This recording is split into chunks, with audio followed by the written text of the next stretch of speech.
ଜୟ ଜଗନ୍ନାଥ।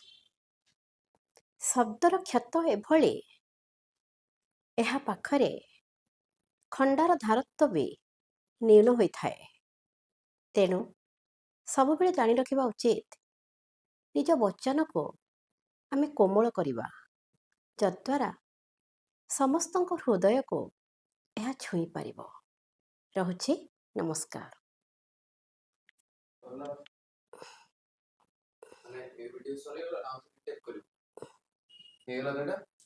ଆଉ ଥରେ କରିଦେବା।